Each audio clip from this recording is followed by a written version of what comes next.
guys, it's Stephanie. Welcome back to the Cantina. Please feel free to subscribe, hit the bell for more content, hit the like button, and feel free to share away.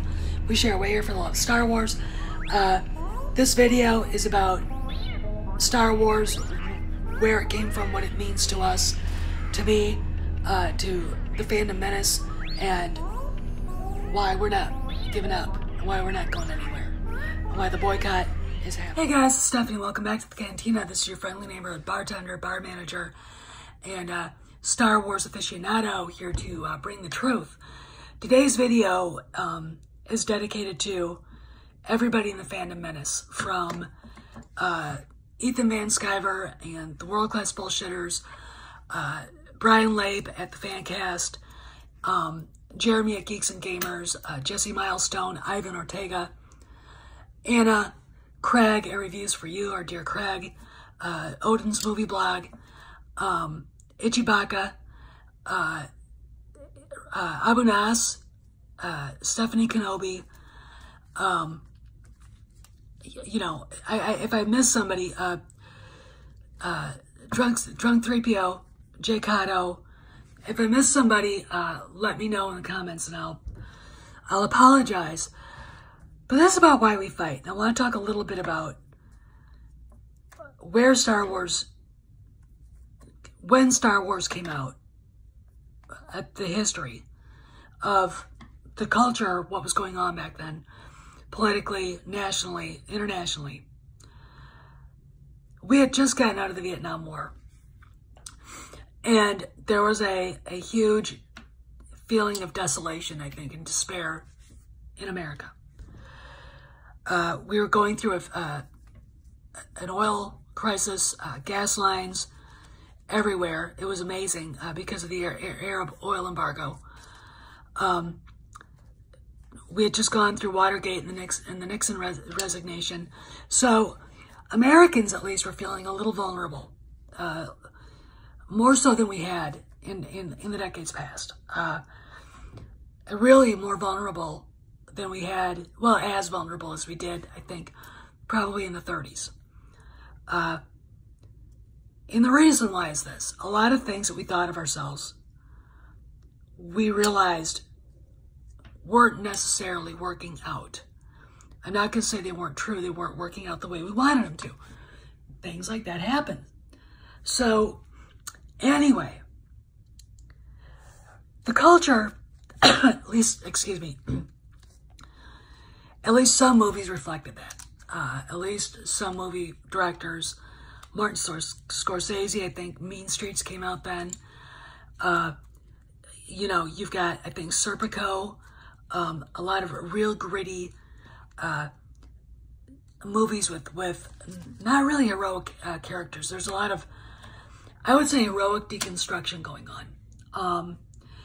And the movies kind of reflected how America felt about itself. Like, for every one win in the lion, you had something that was basically a comment on, you know, how bad it was, and it got to people, and a lot of movies reflected that. Now the music industry was different. The birth of heavy metal. We saw the rise of Black Sabbath, Iron Maiden. We saw the birth of punk rock in England with the Sex Pistols, Johnny Rotten, Sid Vicious, Steve Jones, you know, all those guys. The Clash actually started then. You know, there was the rise and fall of disco. A lot of different things in the music industry, which is a little more positive, a little more, I would say, vibrant and fluid, because there's so much out there. There's so much diversity, like Patti Smith, whom I love, and Debbie Harry, and just, you know, you can just go through the names of all these great bands that, you know, they're still in the cultural memory today because they're part of our generation growing up. They become part of our identity. Their songs, the music, the guitar riffs, the melodies, they become part of who we are. And lo and behold, a movie called Jaws, after, the history, I just saw a documentary about the making of Jaws. What a terrifying journey that was. I'm going to say it right now. It was 100 days over schedule and millions over budget. Steven Spielberg thought for sure he was going to be fired. It turned out to be one of the greatest movies ever made, and it ushered in the summer blockbuster. Then we get, in 1976, I think, Rocky, written by and starred and starred in it a guy named Sylvester Stallone. Sly has been relevant since that movie came out. Rocky was about a down-and-out boxer in Philadelphia who goes the distance with the heavyweight champion of the world, played by Carl Weathers. And it is a beautiful but very gritty, very when you watch the movie, the visuals, the camera work is very stark, very bare, raw. And it gives you a sense, kind of, where America kind of was in 1976. You know, you've got a president basically saying that we have to, you know, tighten our belts, and basically, you know, insinuating that our best days are behind us. And, you know, people were down on themselves. Rocky comes out, and Rocky was like, Rocky uplifted people's, how people felt, how people feel. And Rocky is still relevant in our culture. The Creed movies that Stallone has made are epic, are great. Actually, the last movie he made, Boxing, he's got one of the best soliloquies about life I've ever heard. And it's something every SJW, like, you know, Pablo Hidalgo should hear. Wonderful stuff. But in 1977, a guy named George Lucas, who had made a name for himself directing a nostalgia movie called American Graffiti with Ron Howard and a lot of other people, including that guy. Yes, Harrison Ford was in it. See, there he is. Yeah, he was in American Graffiti. He had been for some time developing a project based on collected cultural myths, based on the books by a great philosopher, writer, thinker named Joseph Campbell. And what he came up with changed the way movies are made and has changed our culture. Probably the most culturally relevant piece of film I think ever made. And the reason simply is this. It doesn't matter if you're a left-winger, a right-winger, independent voter like me, religious, not religious, whatever religion you follow, Star Wars will be for you. Because it is about who we are as human beings. It is the eternal struggle between the dark and the light. It is about good versus evil. It is the hero's journey, and the fact that cultures all over the world share similar mythology about the hero's journey. You can go to, from the Epic of Gilgamesh to Arthurian legends, and you'll see parallels. Okay, that's Star Wars, and it has been relevant all over the world for 40 years. It has become my generations. We grew up Star Wars. I mean, that's who we are. Generation X. We will not give up. And this is why we fight, because there's a little piece of Luke Skywalker in all of us. There's a little piece of Han Solo in all of us. There's a little piece of Leia in all of us, like me. You know, there's a little piece of Anakin in all of us.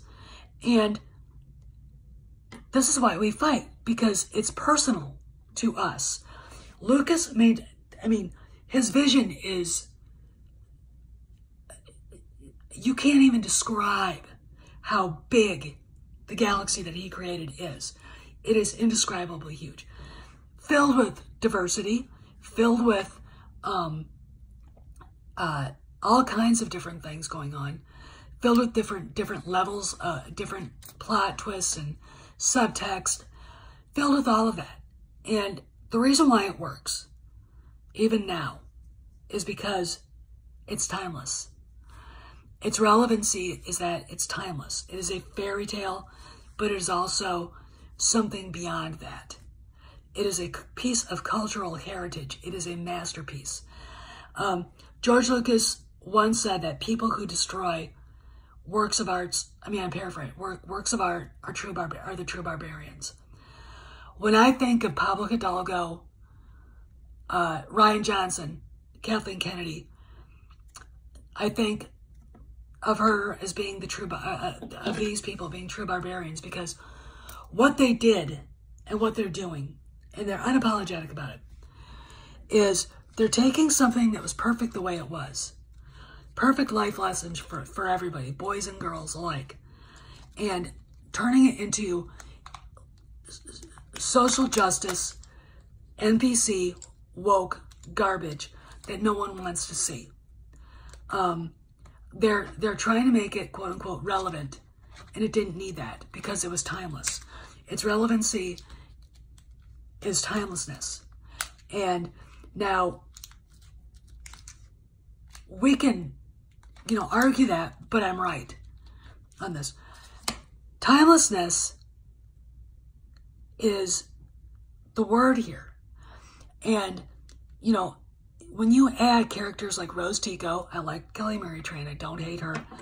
Her character is not a Star Wars character. Rian Johnson was right. He was right. He made her to that character because she was not a Star Wars character and shouldn't have been in the movie, but she was in it because he thought she should be. Vice Admiral Gender Studies. No place at all for her in Star Wars at all. But I've done videos about why she's a terrible character. Because they're relevant and they don't need to be in. See, that's the problem. Relevancy in the way they look at it, in the way Pablo Hidalgo and all these other parasites look at it, is not the way you look at Star Wars. And this is why we fight. This is why we won't give up. And this is why we're not going anywhere. We're boycotting until they're gone. We're boycotting until we get an apology. We're boycotting until we see our beloved characters, Han, Luke, and Leia, vindicated and treated with respect. We're not giving up until we see what George Lucas created, vindicated and treated with respect. See, here's the deal. People will go to a movie that means something to them. Star Wars has always meant something to people. All right? These new sequels are meaningless. George Lucas called all of this soulless. See, the thing about it is you have to believe in something to create something spiritual and beautiful. Star Wars is not just an action-adventure movie. It's spiritual. It's beautiful. Okay. The sequel trilogy, and, I know JJ didn't have a lot of time to work on it. I don't hate him. In fact, I get kind of peeved at people who say they do because they don't know what the backstory was. The sequel trilogy is soulless. The only movie that even made any sense in Star Wars lore was Rogue One. But the sequel, but the rest of it, The Last Jedi, it was meaningless garbage. It pandered to a very small crowd of people. We've discovered that a lot of it was stolen, plagiarized fan fiction, plagiarized scenes now. Apparently the Crystal Foxes were plagiarized. It's nihilistic because it's meaningless. It doesn't mean anything. But then when you go to the Twitter accounts of Rian Johnson, of Pablo Hidalgo, of Kristen Hidalgo, and all these other people who love it, you're suddenly realizing that they're nihilists. So why are they working on Star Wars? You suddenly realize that these people don't even like George Lucas. I get a sense when I look at Hidalgo's Twitter account that he's a prequel hater. I know for a fact, just by the way he acts, that Rian Johnson is a prequel hater. You know, when I think about prequel haters, I look at all of you and I think, you know what? If you had just been decent about it, we might not be in this mess. Because George Lucas did have script treatments for a sequel trilogy. And I guarantee it, they were a hell of a lot better than what we've got right now. All right? But why we fight? You can't take something that means something to me, that is part of my identity, and destroy it, and then tell me to go away. I'm not going to. I wasn't raised that way. I fight. My father was a World War II veteran. I've been to hell and back in my own life, and I'm going to tell you something. I don't speak for everybody in the fandom menace, but I guarantee it. All right, guys, that most everybody, if not everybody, agrees with me. These characters, these stories, are part of who we are. They're part of our cultural identity. Trying to change them, trying to trash them, trying to destroy what George Lucas built is not going to be very popular among us. And incidentally, concerning how bad Solo fell, it's not very popular amongst anybody. Okay? So, this is why we're boycotting. This is why we're fighting. This is because Star Wars means something to us. It means George Lucas means something to us. Harrison Ford means something to us. Carrie Fisher means something to us. Mark Hamill means something to us. And I don't know anybody in the fandom menace who will be damned if we'll let you, Pablo Hidalgo, Kristen Hidalgo, and the rest of the SJWs at Lucasfilm to destroy what they made, what they gave us. All right? All right? Because it's not just about them. It's about us. All right? You're treading in places you don't belong. And you're putting things in that don't need to be put in there. And if you wanted to make Star Wars movies, go and make something that's not attached to any of that. Okay? Instead of shitting all over the OT, shitting all over the prequels, and trashing everything George Lucas built. All right? Because we believe in heroes. Because they're our heroes. And we all know that heroes are human. All right? So spare us the deconstructed, the postmodern deconstruction is shit. All right? Because we get it. Heroes are human, but they're still heroes. All right? These were our heroes. And we're not going to let you have them. And in fact, we're not going to stop until you people are gone. All right? So spares the scorched earth policy. Because it's not about what JJ did. It's about you now. All right? It's about you saying shitty things about the fans. It's about you attacking us. It's about you sneering at the legacy of George Lucas and taking everything he built and setting it on fire. Okay? That's what it's about. All right? And we're not going to let you do it anymore. And if we have to drive you into the ground because money talks, bullshit walks, then that's what we'll do. I didn't want to be a boycotter, but fuck it, I am now. All right? Because your time's up. See, Pablo Hidalgo, Chrissy Hidalgo, Kathy Kennedy, we've got the money. We've got the time. We don't have to go see your fucking movies. All right? If I want to buy a Star Wars, something Star Wars, I'll go on eBay and buy it from a collector who already spent their money. All right? And that's where I'll get it. Because I ain't going to buy it from a merchant who bought a license. Okay? See, that's how we roll. And I've noticed something, and I'll leave you at that. And this is part partially what makes me proud of the fandom. This is what really makes me proud of the Fandom Menace. The publishing, the novels aren't selling. The comic books aren't selling. The other merchandise, the toys, the posters, everything, they're not selling. They rot on shelves. You want to know why? Because it's not Star Wars. Okay? And it's not what we want. It's not what I would give my kids. All right? You know, I'm sorry, but Jake Skywalker, Louis Solo, and Peggy Organa ain't working for me. All right? And they ain't working for everybody I mentioned in this video. And for every one of us, there are millions more behind us. That's all money going down the tubes.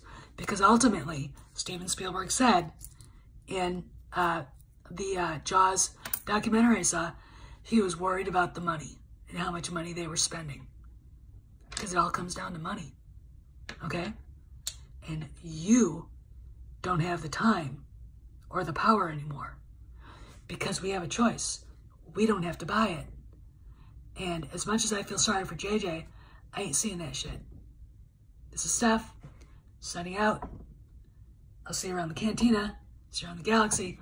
Be sure to tip the Wookiee bartenders, and make sure that you don't piss off the Wookiee bouncers, because Wookiees are hard to control, and they don't listen to me. So once they start going, it's a free-for-all.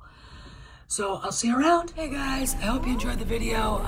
It was dedicated to every one of us who are sick of Disney and Lucasfilm trashing part of who we are as people, cultural identity, and you know, there's a little bit of ourselves in Star Wars now, and I for one will fight to the bitter end, and the Fandom Menace will too. And I'm going to say this, like I said before, we got time and money, and they don't.